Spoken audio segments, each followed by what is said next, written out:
یقول اللہ تعالی انا مع عبدی ما ذکرنی، میں اپنے بندے کے ساتھ ہوتا ہوں جب بھی وہ مجھے یاد کرتا ہے، یا جب تک مجھے یاد کرتا ہے۔ تو یہاں پر اللہ کا اس کے ساتھ ہونا ذکر کیا گیا ہے، اس کو سمجھنا ضروری ہے۔ کہیں آدمی اس سے عقیدہ نہ لے کہ اللہ ہر جگہ ہے، کیونکہ بہت سارے مسلمان علم کی خرابی کی وجہ سے، ویسے بھی مسلمان قرآن و سنت سے دور ہیں، اور بہت سے مسلمانوں کو قرآن پڑھے ہوئے لوگ، حدیث پڑھے ہوئے لوگ مدرسے میں، وہ لوگ بھی کہتے ہیں کہ بھائی زیادہ قرآن و حدیث خود سے مت پڑھو، گمراہ ہو جاؤ گے۔ بلا شبہ ایک انسان علماء کی رہبری سے آزاد ہو جائے تو گمراہ ہونے کے امکانات بڑھ جاتے ہیں، لیکن اس کا یہ مطلب نہیں ہے کہ قرآن و سنت انہی کو سونپ دے اور بالکل خود اس سے عاری ہو جائیں، سرے سے اس کا علم حاصل نہ کریں۔ ایسا نہیں ہونا چاہیے، اور نتیجہ آج آپ دیکھ رہے ہیں کہ علماء تو کم ہوتے جا رہے ہیں، اور عوام کا ایک بڑا طبقہ ہے جنہیں قرآن و سنت کا کچھ بھی علم نہیں، حتیٰ کہ قل هو اللہ احد یا اسی طرح سے سورۃ الفاتحہ جیسی صورتیں ہیں، معلوم نہیں اس میں کیا ہے، پڑھتا جا رہا ہے، زندگی چلی گئی، 60 سال نکل گئے لیکن پڑھتا نہیں ہے۔ حدیثوں کا معاملہ تو بہت دور ہے، اور صحت اور ضعف کا معاملہ اس سے بھی آگے ہے، تمیز نہیں بالکل کہ کون سی صحیح کون سی ضعیف ہے۔ تو یہ معاملہ آج امت کا ہوا ہے۔ اس کا نتیجہ یہ ہے کہ اللہ کے بارے میں عقائد کے باب میں آپ دیکھیں گے بہت ساری خرافات آپ کو دکھائی دیں گی۔ توحید ربوبیت میں خلل ہے، توحید الوہیت میں خلل ہے، اور توحید اسماء و صفات میں خلل ہے۔ توحید ربوبیت کو آپ دیکھیے، اعتقادات ہیں کہ بزرگان دین اولاد بھی دیتے ہیں، شفا بھی دیتے ہیں، اور رزق میں برکت دیتے ہیں، اور نہ جانے کتنی ساری چیزیں، بلکہ کائنات کا نظام بھی چلاتے ہیں، بارش سے لے کے سیلاب اور طوفان، اب ساری چیزیں اولیاء کی قبض قدرت میں ہیں۔ اور الوہیت کا باب آپ دیکھیں، درگاہوں پر جا کر سجدے بھی ہو رہے ہیں، وہاں پر جا کر یعنی قربانیاں بھی ہو رہی ہیں، وہاں پر دعائیں بھی کی جا رہی ہیں، اور نہ جانے کتنی ساری چیزیں۔ اسماء و صفات کا باب دیکھیں، اللہ رب العالمین کے بارے میں ایسی باتیں بیان کی جاتی ہیں جو اللہ کی صفات نہیں ہیں، ایسے نام اللہ سے جوڑے جاتے ہیں جو اللہ کے نہیں ہیں، اور اسی طرح سے اللہ رب العالمین کے بارے میں اپنی عقل سے باتیں بیان کی جاتی ہیں اس کی ذات کے سلسلے میں یا اس کی صفات کے سلسلے میں۔ انہی میں سے ایک برائی یہ بھی ہے کہ بہت سارے مسلمان اپنی جہالت میں عقیدہ رکھتے ہیں کہ اللہ تعالیٰ ہر جگہ ہے، اللہ ہر جگہ ہے۔ یہ جہمیہ کا عقیدہ ہے، یہ جہمیہ کا عقیدہ ہے، ایک دم گمراہ فرقے کا عقیدہ ہے، ایسا فرقہ جس کے بارے میں امام البخاری رحمہ اللہ نے کہا کہ میں جہمیہ کے پیچھے نماز پڑھوں یا میں یہود کے پیچھے نماز پڑھوں، اس میں کوئی فرق نہیں، یعنی اتنے برے عقیدے والے ہیں کہ یعنی جہمیہ کا جو عقیدہ ہے یہ بہت ہی گمراہی والا عقیدہ ہے کہ اللہ تعالیٰ ہر جگہ ہے، اور بھی عقیدے ان کے ہیں لیکن یہ عقیدہ ان کا ہے۔ تو یہ بہت ہی گمراہ فرقہ ہے جس کی علماء نے تکفیر بھی کی ہے۔ تو اس کا عقیدہ یہ ہے کہ اللہ ہر جگہ ہے۔ اب آپ دیکھیں کہ بہت سارے مسلمانوں کو آپ پوچھیں، کلمہ پڑھتا ہے، اللہ اس کے رسول کو مانتا ہے، اسلام کو مانتا ہے، قرآن کو مانتا ہے، نمازیں پڑھتا ہے، تہجد پڑھتا ہے، لیکن آپ پوچھیں گے اللہ کہاں ہے تو فوراً کہے گا اللہ ہر جگہ ہے، اس میں بھی کوئی شک ہے۔ لیکن اللہ ہر جگہ ہے کا عقیدہ قرآن میں کہیں نہیں ہے، حدیث میں کہیں نہیں ہے۔ اللہ تعالیٰ عرش پر ہے، اللہ تعالیٰ آسمانوں کے اوپر ہے، اللہ تعالیٰ 7 آسمانوں کے اوپر عرش کے اوپر ہے، اللہ کے لیے علو ہے، اللہ اونچا ہے، سبح اسم ربک الاعلی۔ اپنی ذات کے اعتبار سے بھی اللہ تعالیٰ سب سے اوپر ہے، اور اللہ تعالیٰ اپنی صفات کے اعتبار سے بھی سب سے اعلیٰ ہے، اللہ کی برابری کا کوئی نہیں ہے۔ اور اللہ ہر جگہ نہیں ہے، اللہ ہر جگہ نہیں ہے، ہاں یہ ہے کہ اللہ ہمارے ساتھ ہے،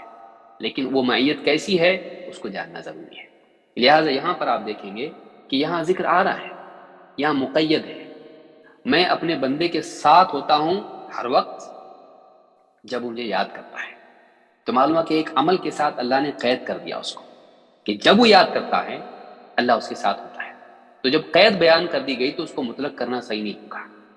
تو اللہ کی معیت کے بارے میں 3 باتیں علماء نے کہیں، اور اس کے علاوہ ضمنی باتیں اور ہیں، وہ کسی اور درس میں اس کو دیکھا جا سکتا ہے کہ یعنی اللہ تعالیٰ عرش پر ہے، اس کے ضمن میں جتنے مباحث ہیں اس میں معیت، قرب اور اس طرح کی جتنی چیزیں ہیں سب آ سکتی ہیں، لیکن چونکہ حدیث یہاں پر آئی ہے اس کو چھوڑ کے چلنا مناسب نہیں ہے۔ شیخ ابن عثیمین رحمہ اللہ فرماتے ہیں وَمِن فَوَائِدِ الْحَدِيثِ فَضِيلَةُ ذِكْرِ اللَّهِ عَزَّ وَجَلَّ، اس حدیث کے فوائد میں سے ایک فضیلت اور ایک فائدہ یہ بھی ہے کہ اللہ تعالیٰ کا ذکر اس کی بہت فضیلت ہے۔ وجہ ذلك ان اللہ تعالی یکون مع الذاکر طال ذکرہ ام قصر لقولہ ما ذکرنی، کہتے ہیں کہ اس کیسے دلیل ملی اس کی؟ کہتے ہیں کہ اللہ تعالیٰ نے خود کہا یہاں پر کہ ان اللہ تعالی یکون مع الذاکر، اللہ ذاکر کے یعنی ذاکر شیعہ میں ذاکر کہا جاتا ہے، ذاکر ذکر کرنے والا، ذکر کرنے والا کہ اللہ کو یاد کرنے والا، وہ نہیں جو محرم میں ماتم کرے اور صحابہ پر لعنتیں کرے، ان کے ہاں اس کو ذاکر کہتے ہیں، وہ ذاکر کہلانے کا حقدار بھی نہیں ہے، وہ تو بالکل یعنی گالیاں دینے والا اور لعنتیں کرنے والا ہے۔ یہاں پر ذاکر سے مراد کون؟ اللہ کو یاد کرنے والا، اللہ کا ذکر کرنے والا، تو اللہ اس کے ساتھ ہوتا ہے۔ طال ذکرہ ام قصر، چاہے وہ لمبے وقت تک ذکر کرتا رہے یا تھوڑی دیر کے لیے کرے، جیسے کوئی آدمی بس یعنی کھانا کھایا یا پانی پیا اور کہا الحمدللہ، پانی پیا اور کہا الحمدللہ، بس اتنا بھی ذکر کیوں نہ ہو، اس وقت اللہ اس کے ساتھ ہوتا ہے۔ یا پھر ایک آدمی بیٹھا ہے فجر کے بعد سے بیٹھ کے سورج نکلنے تک ذکر کر رہا ہے، تو اتنی دیر تک وہ ذکر کر رہا ہے، اللہ اس کے ساتھ ہوتا ہے۔ کتنی بڑی فضیلت ہے کہ اللہ کی معیت، عین کے ساتھ اللہ کی معیت اس کو حاصل ہوتی ہے، اللہ کا ساتھ اس کو نصیب ہوتا ہے، اللہ کا ساتھ اس کو نصیب ہوتا ہے۔ ان شئت ان تذکر اللہ دائما فاللہ تعالی یذکرک دائما، فرماتے ہیں ابن عثیمین رحمہ اللہ کہ اگر تو چاہے ہر وقت ہر حال میں اللہ کو یاد کر، اللہ تعالیٰ بھی ہر حال میں تجھ کو یاد کرے گا۔ جب تو اللہ کو یاد کرے گا اللہ تجھ کو یاد کرے گا، جب تو اللہ کا ذکر کرے گا اللہ تیرا ذکر کرے گا۔ اس کی تفصیل بھی انشاءاللہ آگے آئے گی، اور یہ بہت پیارا باب ہے جس میں اذکار سے متعلق بہت بڑی باتیں ہیں۔ ذکر یہ نہیں کہ کچھ منتروں کی طرح آدمی کچھ پڑھ لے زبان سے، آج مسلمانوں میں یہ چیز معمول نہیں ہے۔ ذکر یہ ہے کہ آدمی اس کے معنی کو جان کے ذکر کرے، اس سے نہ صرف یہ کہ وہ ثواب کا حقدار بنتا ہے بلکہ اس کے ایمان کی، اس کے اخلاق کی، اس کے مزاج کی تجدید ہوتی ہے۔ ذکر کو سمجھ کے کرنا چاہیے کہ اس کا معنی کیا ہے۔ تو یہ بات ابن عثیمین رحمہ اللہ نے کہی کہ یہ فضیلت ہے ذکر کی، کہ جب تک بندہ اللہ کو یاد کرتا ہے، تھوڑی دیر ہو، زیادہ ہو، طول ہو، قصر ہو، اس میں اللہ تعالیٰ اس کے ساتھ ہوتا ہے۔ لہذا جو بندہ ہر حال میں اللہ کو یاد کرتا ہے تو اللہ تعالیٰ ہر وقت اس کے ساتھ ہوگا، جب ذکر کرے اللہ اس کے ساتھ ہے۔ جیسے سبحان اللہ، الحمدللہ، لا الہ الا اللہ، اللہ اکبر، اس طرح کے جو بھی اذکار ہیں، سبحان اللہ بحمدہ، سبحان اللہ العظیم، یا اس طرح کے جو اذکار ہیں، وہ اذکار یہ نہیں کہ دل سے بنا کے کچھ بھی ذکر کرنا شروع کر دیں، حق ہو حق ہو حق ہو کرے، یہ کیا ہے؟ یہ اذکار ثابت نہیں ہے۔ اللہ کی معیت کے لیے رسول کی سنت ضروری ہے، اس کو بھی یاد رکھیے، ورنہ آدمی بیٹھ جائے گا صوفی صاحب بتائیے کون سا ذکر ہے، اتنی بار پڑھو اور اس میں برکت ہوگی، اتنی بار یہ پڑھو، 2 لاکھ پڑھو، 3 لاکھ پڑھو۔ اللہ کے نبی صلی اللہ علیہ وسلم کی سنت کے بغیر اللہ کا قرب نصیب نہیں ہو سکتا ہے۔ لہٰذا ایک انسان چاہتا ہے کہ اللہ کی معیت اسے نصیب ہو، اس کی رضا اسے نصیب ہو، اور دنیا اور آخرت میں اللہ کی نصرت اور نجات اس کو نصیب ہو، اس کے لیے ضروری ہے کہ وہ نبی صلی اللہ علیہ وسلم کی سنت سے آزاد ہو کر ذکر نہ کرے۔ سب سے اچھا ذکر کرنے والے کون؟ تو نبی صلی اللہ علیہ وسلم سے پڑھ کے ذکر کرے گا۔ آپ صلی اللہ علیہ وسلم سے بہتر اللہ کو یاد کرنے والا تو ہو سکتا ہے نہیں، تو آپ صلی اللہ علیہ وسلم کی سنت کی پیروی کریں۔